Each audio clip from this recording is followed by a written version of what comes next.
지난 시간을 돌아보니 제가 이 강단에서 또 설교하고 목회를 한 게 벌써 3년 6개월이 되었습니다. 참 시간이 빨리 간 것 같고요.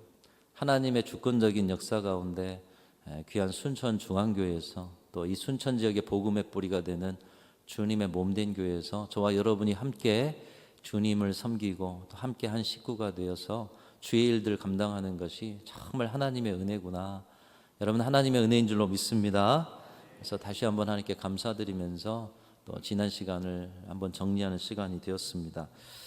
3년 6개월을 지냈다 생각하니 앞으로 그러면 엘리야가 3년 6개월을 보내고 갈멜산의 대결을 승리로 이끌었는데 나에게도 그런 과제가 있나 이런 생각이 들면서 다시 한번 엘리야에게 집중하게 되었습니다. 3년 6개월 그리고 갈멜산의 승리 뿐만 아니라 엘리야가 하나님 앞에 불리움을 받을 때까지 엘리야를 이끌었던 그 힘이 무엇일까? 지난 목회와 또 앞으로의 목회 여정에 분명히 하나님이 이끄실 텐데 내가 하나님 앞에 이끌림을 받아야 할, 그리고 그 하나님의 그 능력과 권세를 채워가야 할 그 자리는 어떤 것일까? 엘리사가 엘리야의 능력을 갑절이나 받기를 소원하며 따라다녔듯이 그 은혜를 사모하는 심정을 가지고 주님 3년 6개월이 지났어요. 저에게 갈멜산은 어디이며 그 승리는 어떻게 가지는 것입니까? 야고보 사도는 엘리야의 그 능력과 힘이 어디로부터 나온 것인가를 분명하게 가르치고 있습니다. 야고보서 5장 17절 18절 말씀인데요, 우리 같이 한번 읽어보시면서 엘리야의 능력의 근원이 어디 있었는가 한번 같이 읽습니다. 시작. 엘리야는 우리와 성정이 같은 사람이로되 그가 비가 오지 않기를 간절히 기도한즉 3년 6개월 동안 땅에 비가 오지 아니하고 다시 기도하니 하늘이 비를 주고 땅이 열매를 맺었느니라. 아멘. 여러분, 엘리야는 우리와 똑같은 사람이래요. 밥도 먹고 잠도 자고 또 인생에 많은 고난도 함께 겪는 사람, 성정이 같은 사람. 그런데 야고보 사도는 말하고 있습니다. 그가 기도하니 3년 6개월 동안 비가 오지 않았고 또 기도하니 비가 내려서 가뭄에 메마른 땅이 생기를 얻어서 열매를 거두었다. 그가 기도하니 하늘이 열리고 그가 기도하니 하늘이 닫혔다. 사랑하는 성도 여러분, 저와 여러분의 기도가 이런 능력의 기도가 되실 수 있기를 주님의 이름으로 축원합니다. 여러분이 땅에서 매면 하늘에서도 매이고 땅에서 풀면 하늘에서도 풀리고, 엘리야의 기도의 능력의 자리, 기도의 권능이 그의 하나님 앞에서의 사역을 더 위대하게 만들었다. 야고보 사도는 그렇게 말씀하고 있습니다. 이런 기도의 능력을 우리에게 이미 주셨다고 예수님이 말씀하셨죠. 이 땅에서 매면 하늘에서도 매일 것이다. 천국 열쇠를 주겠다. 여러분, 그런데 야고보서와 달리 열왕기상 오늘 본문과 이전을 보면 엘리야의 특별한 기도 생활에 대한 언급이 별로 없습니다. 우리가 묵상해왔던 열왕기상 17장에 보아도 아하방에 설 때도 내가 하나님의 말씀을 들고 왔고 기도 중에 이런 응답을 받았는데 이런 설명이 없어요. 그저 이제 비가 오지 않을 것이고 내가 당신 앞에 앞으로 대언할 때까지는 그때까지 비가 오지 않을 것이다. 어떻게 보면 지금 야고보서의 말씀, 여러분이 읽은 말씀에는 기도했더니 비가 오지 않았는데, 근데 열왕기상에는 뜨겁게 기도하고 아하방 앞에 나아갔다, 이런 설명이 없어요. 또 그리 시냇가에서 시냇물을 먹고 까마귀가 가져오는 떡과 고기를 먹는 기적을 경험할 때도 시내가 말라서 아합에게 경고했던 말씀이 실제적으로 이루어지는 것을 볼 때도 엘리야가 열심히 기도했더니, 금식하며 기도했더니 이런 일이 이루어졌다, 이렇게 말씀하고 있지 않아요. 단지 한 번의 기도의 모습을 보여준다면 오늘 본문 바로 직전에 17장 끝부분에 사르밧 과부의 아들이 죽었을 때 그 아들을, 그리고 사르밧 과부를 긍휼히 여기는 마음으로 간절히 기도하여 그 생명을 다시 하나님으로부터 얻었던 그 기도의 자리만 보여주고 있습니다. 여러분, 엘리야는 분명히 기도의 사람이었을 텐데 그의 기도 생활은 왜 보이지 않는 것일까요?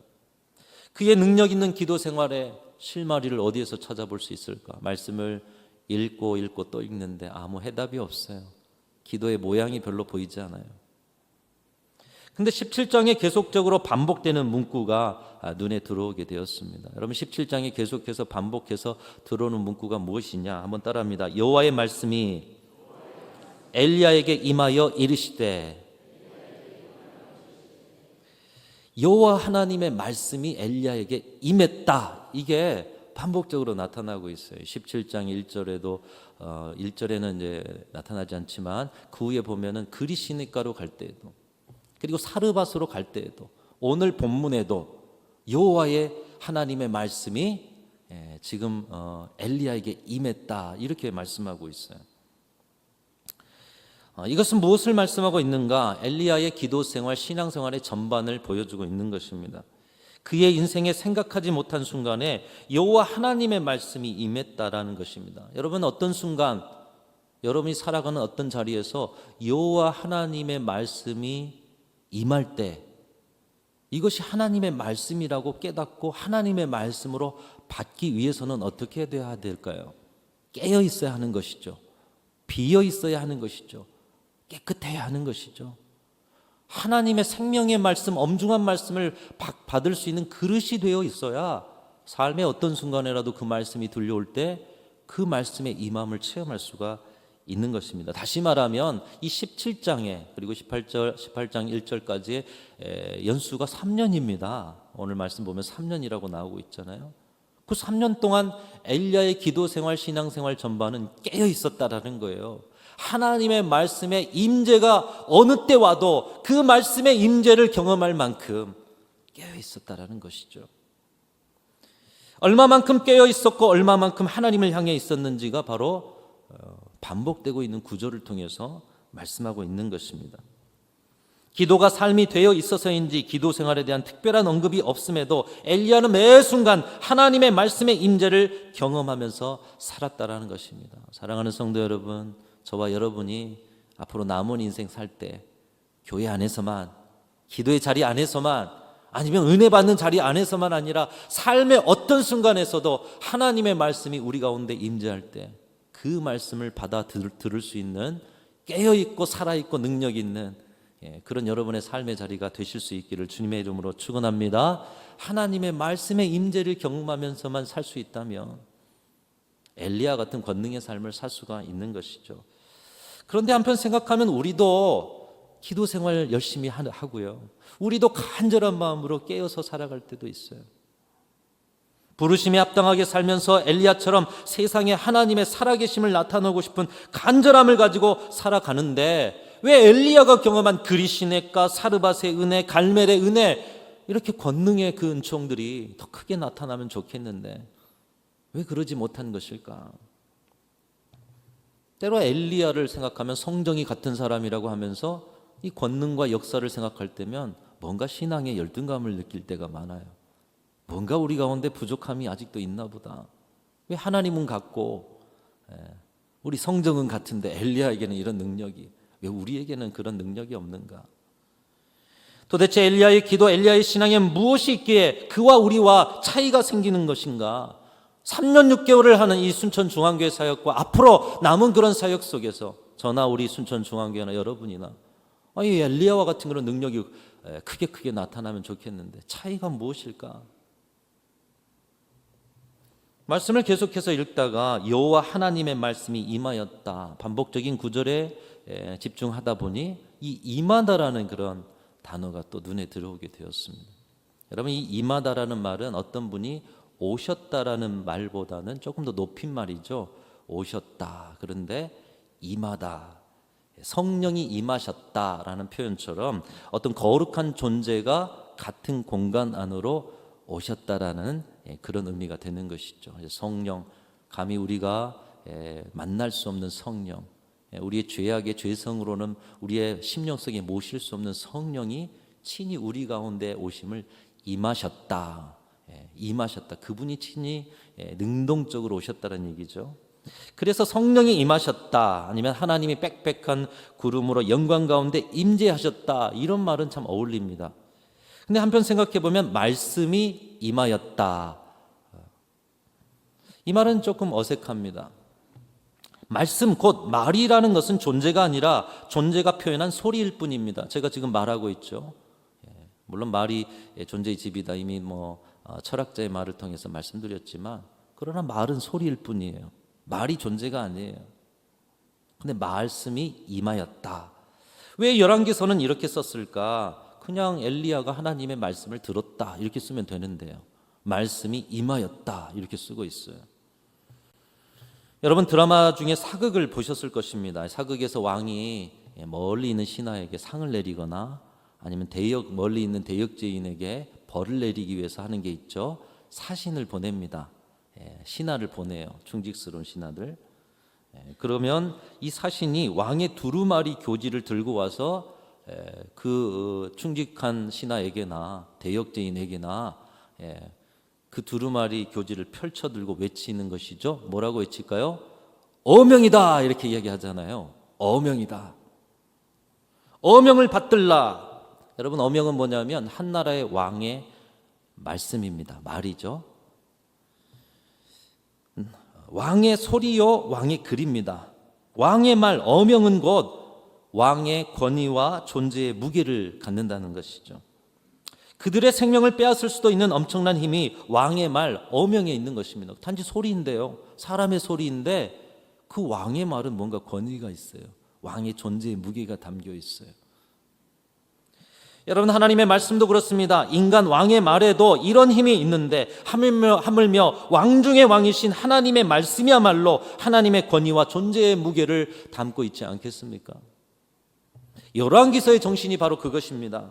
이 땅에 많은 왕들이 있다. 이스라엘에도 많은 왕들이 있고 그들의 역사를 적어가고 있지만 세상의 왕 중의 왕은 하나님이시다. 하나님을 왕으로 모시는 나라, 그 나라를 세워가야 한다라고 열왕기서는 말씀하고 있는 것입니다. 그렇기 때문에 열왕기는 하나님의 말씀을 어명으로 받는 태도를 기록해 놓고 있는 거예요. 하나님의 말씀은 어명이다. 거절할 수 없고 하나님의 말씀은 엄중한 하나님이시다. 삶의 모든 순간 하나님을 왕으로 고백하고 하나님의 말씀을 왕의 어명으로 받는 태도, 이것이 엘리야의 신앙, 엘리야의 기도, 엘리야의 능력의 자리에, 삶의 모든 자리에 동일하게 나타났던 것입니다. 17장에서 하나님의 말씀이 임하였어요. 그렇게 시작되더니 삶 속에서 계속해서 하나님의 말씀이 임하여 그리시네가로, 사르밧으로, 다시 갈멜로, 하나님의 말씀의 임함이 계속되고 그것이 삶이 되어지는 자리. 여러분 엘리야의 삶이 그것이었다는 거예요. 능력이 나타난 이유가 그것이었다는 것입니다. 삶의 순간순간 하나님의 말씀이 임하고 그는 하나님을 왕으로 모시고 말씀을 어명으로 받는 삶.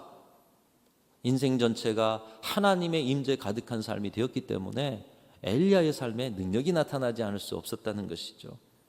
아합에게 가라는 말씀에 왕의 어명을 받들어 열정을 다해서 아합 왕 앞에 선포합니다. 그리시네가에 숨으라는 말씀에 아니 왜 숨습니까? 마음에는 굴뚝 같은 그런 열정이 솟아오르지만 자신의 열정을 꺾고 어명받들어 순종합니다. 사르밧으로 가라는 말씀에 아니 우상의 도시 이세벨의 도시 어떻게 사르밧으로 갑니까? 이 마음속에 또 다른 분이 일어나지만 분을 꺾고 순종하고, 갈멜로 가라는 말씀에 어명을 받들어 생명 걸고 순종하고, 다 사연이 있습니다. 말씀이 우리의 인생에 부딪혀오는 자리가 있어요. 그럼에도 불구하고 하나님의 말씀은 왕의 어명이기에 순종함으로 나아간 엘리야의 삶에 능력과 권능이 임하게 된 것입니다. 사랑하는 성도 여러분, 오늘 이 아침에 우리가 예배하고 있는 이유는 무엇입니까? 우리 하나님을 왕으로 경배하는 자리가 여러분의 예배의 자리인 줄로 믿습니다. 왕 중의 왕이신 하나님을 경배하고 있어요. 매 순간 삶이 왕 되신 하나님 앞에 엎드려 삶을 살아간다면 우리에게 주신 말씀은 왕의 어명이 되어서 그 어명이 우리 인생을 복되고 능력 있게 만들어 가실 줄로 믿습니다. 여러분, 우리가 하나님을 왕으로 모셔요. 하나님의 말씀을 어명으로 순종해요. 왜 능력이 일어나지 않겠습니까? 왜 하나님의 역사가 멈추겠습니까? 여러분, 하반기와 남은 저와 여러분의 인생이 바로 이런 엘리야와 같은 삶을 살아내셔서 하나님의 권능과 능력이 충만히 임하는 복된 인생이 되실 수 있기를 축복합니다. 어명이다, 이 아침 말씀하고 있는 거예요. 어명이다. 여러분, 그런데 하나님의 말씀, 하나님의 음성, 하나님의 말씀이 임하는 일, 어떤 기도의 자리나 신비적 자리에서만 말씀이 임하는 것이 아님을 오늘 엘리야의 삶이 보여주는데, 특별히 우리에게는 하나님이 사랑하셔서 삶의 모든 순간 하나님의 어명과 함께 살아갈 수 있는 기회를 주셨어요. 여러분 앞에 있는 성경 말씀은 하나님의 말씀인 줄로 믿습니다. 여러분 믿으십니까? 인간이 모아놓은 책, 그냥 하얀 것은 종이고 까만 것은 글이 아니라 우리는 하나님의 말씀으로 믿습니다. 하나님의 말씀은 뭐죠? 어명이에요. 그렇죠? 어명을 여러분 받들고 있어요. 왕이 쓴 두루마리 교지를 여러분의 인생의 모든 순간에 지금 여러분 앞에 놓고 있다라는 거예요. 성경 말씀을 들고만 살 것이 아니라 이 말씀을 어명으로 받는다면 여러분의 인생의 모든 자리는 능력이 나타날 수밖에 없는 것이에요. 그러나 과연 우리는 내 앞에 놓인 하나님의 말씀이라고 믿는 이 말씀을 어명으로 받들고 있는가? 이것이 엘리야와 우리의 차이라는 것이에요. 어떻게 보면 별반 다를 게 없고 특별하지 않은데 이 특별하지 않은 자리가 엄청난 차이를 만들고 있는 것이에요. 왕이신 하나님이 주신 말씀이라면 내 뜻에 맞지 않고 내가 이해할 수 없을지라도 어명이기에 모든 것에 우리는 순종해야 할 것입니다. 무릎을 꿇고 마음을 정결하게 하고 내 소리는 죽이고 잠잠히 완전히 왕 앞에 엎드려서 말씀을 받듯이 이 생명의 말씀책을 받아들고 왕의 어명으로 순종할 때 우리는 이 말씀이 하나님의 말씀이라고 인정하는 자로 서게 된다는 거예요. 여러분 성경의 말씀을 어떻게 대하셨습니까? 우리가 이 시대에 엘리야처럼 능력 있게 사는 비결이 여기에 있는 것이에요. 다른 데 있지 않아요. 뭐 대단한 엄청난 깊은 기도와 금식과 아니에요. 지금 내 앞에 놓인 하나님의 생명의 말씀 어명을 순종하기만 하면 이 말씀이 하나님의 말씀인데요. 여기에 하나님의 존재가 있습니다. 여기에 하나님의 권위가 있어요. 이 말씀을 순종하면 엘리야의 능력이 저와 여러분의 능력이 될 줄로 믿습니다. 그것을 보여주는 좋은 책이 있습니다. 하나님의 약병이라는 책인데요. 한번 따라하겠습니다. 하나님의 약병. 하나님의 약병이 뭐라고요? 성경책이 하나님의 약병이랍니다. 케임브리지 대학교 철학 교수를 했던 데릭 프린스라는 분이 자신의 공복무 경험을 적어놓은 책이라고 하는데 이분이 2차 세계대전에 참전해서 의무병으로 복무를 했다고 합니다. 사막에서 중동의 사막에서 함께 전쟁에 참여하면서 의무병을 지냈는데 이 사막의 먼지바람이 좀 심하였던지 피부병이 걸려서 이제 이 피부병이 점점 심해지는 거예요. 약을 처방해보고 병원을 다녀보고 병원에 한 2년 정도 입원해봐도 병이 고쳐지지 않는 것입니다. 그러던 어느 날 어느 병사가 책을 한 권 선물로 주는데 하늘로부터의 치유라는 소책자를 선물로 주더라는 것이죠. 그리고 이 소책자의 내용 중에 하나가 하나님은 말씀으로 우리를 치유하신다라는 그런 중간 챕터 하나가 그렇게 써져 있다는 거예요. 한번 따라하겠습니다. 하나님은 말씀으로 우리를 치유하신다. 여러분 믿으십니까? 말씀이 우리를 치유하려면요 말씀에 사로잡히셔야 돼요. 근데 여러분의 살아온 인생의 경험과 관념이 말씀보다 앞설 때가 많아요. 그게 말씀으로 회심이 돼야 여러분의 관념이 다 사라지고 말씀이 그 자리를 차지해야 진정한 치유가 일어날 것입니다. 아마 그런 의미겠죠. 그런 의미의 내용 속에서 잠언 4장 20절 22절 말씀이 포함되어 있는데 이 내용과 말씀을 읽다가 은혜를 받은 거죠. 이분이. 우리 잠언 4장 20절 22절 같이 한번 읽어보겠습니다. 시작. 내 아들아 내 말에 주의하며 내가 말하는 것에 내 귀를 기울이라. 그것을 내 눈에서 떠나게 하지 말며 내 마음속에 지키라. 그것은 얻는 자에게 생명이 되며 그의 온 육체에 건강이 됩니다. 온 육체에 뭐가 돼요? 건강이 됩니다. 그런데 그의 온 육체에 건강이 됩니다. 건강해질 비결이 이 말씀에 있다는 거예요. 하나님의 말씀에 주의해서 그 말씀에 벗어나지 않고 세속의 길로 가지 않도록 말씀에 주의해서 살고 하나님의 말씀에 귀를 기울이면서 하나님의 말씀에 눈이 떠나지 않도록 계속 말씀에 집중하고 읽으면서 묵상하면서 하나님의 말씀을 지키면서 살면 말씀이 치유하셔서 온 육체가 건강하게 됩니다. 이분이 의무병이었다고 말씀드렸죠. 그래서인지 그러면 하나님의 말씀은 약병이고 그 속에 약이 담겨 있겠네. 그래서 하나님의 약병 이렇게 생각이 되었다는 거예요.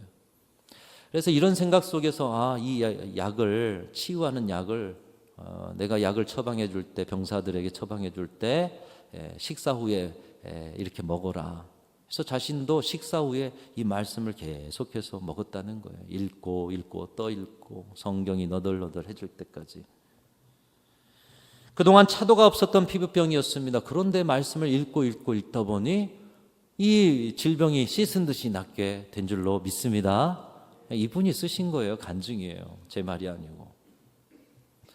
그래서 자신만 아니라 이제 다른 분에게도 그 확신과 체험을 가지고 함께 나눴다는 거예요. 그래서 그 말을 순전하게 듣고 따라하면서 식사 후에 말씀을 읽는 사람들, 그 사람들이 계속하다니 그들도 치유를 잊게 된 거예요. 그리고 그런 속에서 주의 성령의 은총, 하나님의 역사, 하나님의 특별한 은혜를 경험하면서 나중에 목사가 되었고, 또 많은 사람들에게 이 놀라운 하나님의 약병을 전하기 위해서 책도 짓고 또 온 세상에 다니면서 생명의 말씀이 당신의 병을 치료합니다. 구원의 능력입니다. 이것을 전하며 살았다는 거예요.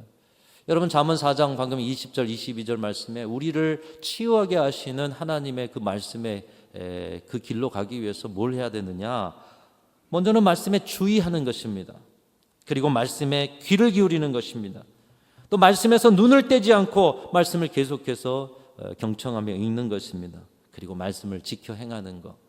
그런데 이런 삶을 모든 순간에 살아내는 삶, 여러분 앞에서 말씀드린 무엇과 같지 않습니까? 왕의 어명을 받는 자의 태도와 같은 거예요.